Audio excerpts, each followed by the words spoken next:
What do recruiters look for when hiring a candidate for any position?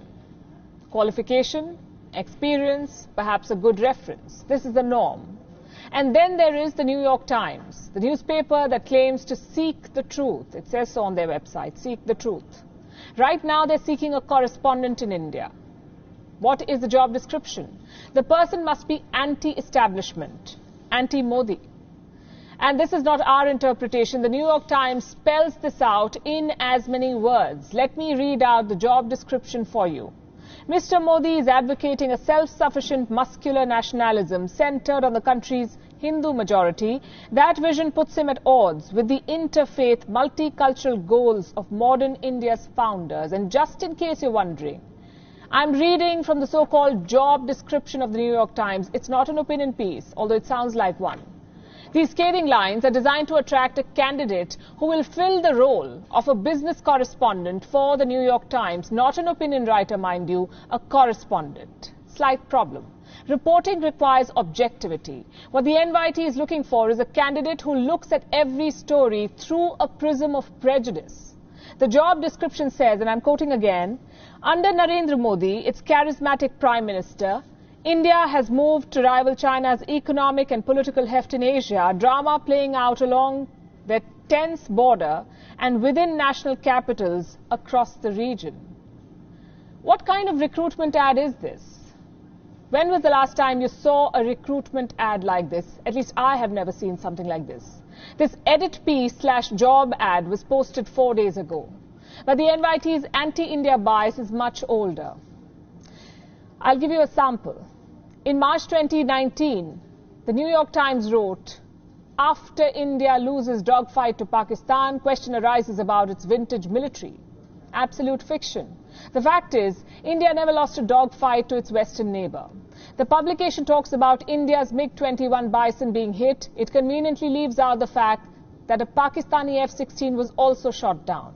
In March this year, a headline in the New York Times declared that India's system is broken. In May, it said India's outbreak is a danger to the world. The danger is the virus from China and its Delta variant that caused so much suffering in India. But the New York Times likes to spin stories to suit its narrative. It misses no opportunity to paint India in a bad light. In the NYT's reportage, India is defined by rapes and murders. In the NYT's India, death is the only truth. Pretty grim, isn't it? Also, pretty obviously biased. Remember a cartoon, this one, mocking India's space program. This was the New York Times' masterpiece. Clearly, they have some serious issues with India. And fair enough, every publication is entitled to its biases and opinions. But then, they should not claim to be the flag bearer of unbiased journalism.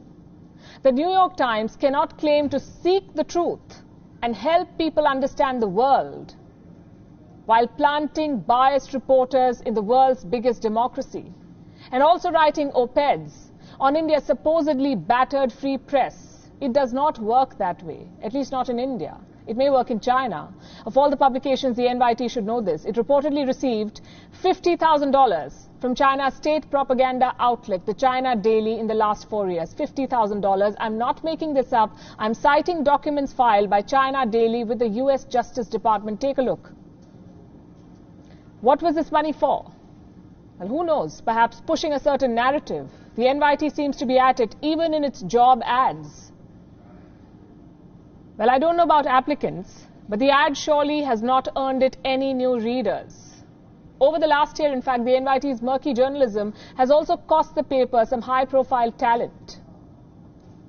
In June last year, the NYT deplatformed its own editorial page editor, James Bennett. He met with protests inside his own newsroom for publishing an op-ed by a Republican senator. A month later, the NYT's editor and writer, Bari Weiss, resigned. She said that she was bullied and called a Nazi for her conservative views.